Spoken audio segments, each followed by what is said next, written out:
చిన్ని విషయంలో కావేరి శ్రేయోభిలాషి అంటే బాలరాజు చెప్పేంత వరకు తనే తన తల్లి అని చెప్పకూడదని నిర్ణయించుకుంటుంది. కానీ చిన్ని బాధను చూడలేక ఒక్కసారిగా ఈరోజు ఎపిసోడ్‌లో నేనే మీ అమ్మని, నువ్వు పడుతున్న బాధను నేను అర్థం చేసుకున్నాను అంటూ కావేరి మాట్లాడిన మాటలతో అందరూ ఒక్కసారిగా షాక్ అయిపోతారు.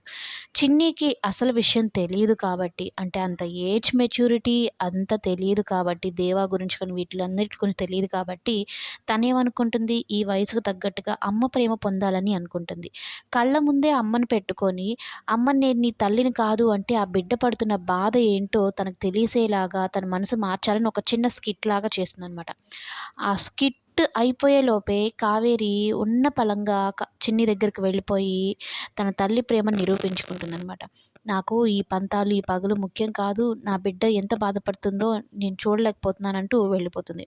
అయితే భారతి ఆంటీ చెప్తారు, "వద్దు అమ్మ ఆగు శ్రేయోభిలాష్ చెప్పేంత వరకు ఉండాలి కదా!" అన్నా కూడా వినిపించుకోదనమాట.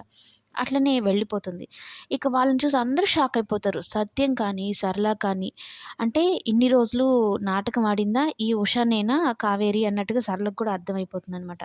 ఇక చిన్ని దగ్గరకు తీసుకుంటుంది. ఇక ఎప్పటికి నిన్ను నేను బాధ పెట్టను అని కావేరి చెప్తుంది.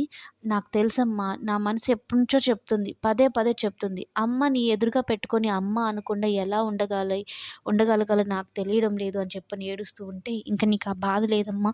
ఇన్ని రోజులు నువ్వు పడిన బాధ నాకు అర్థమైంది" అని చెప్పని కావేరి ఇంకా చిన్నినైతే దగ్గరికి తీసుకుంటుంది. మరి ఇది బాలరాజుకి తెలిస్తే కథ ఎలా ఉండబోతుందనేది కమింగ్ ఎపిసోడ్స్‌లో చూద్దాం.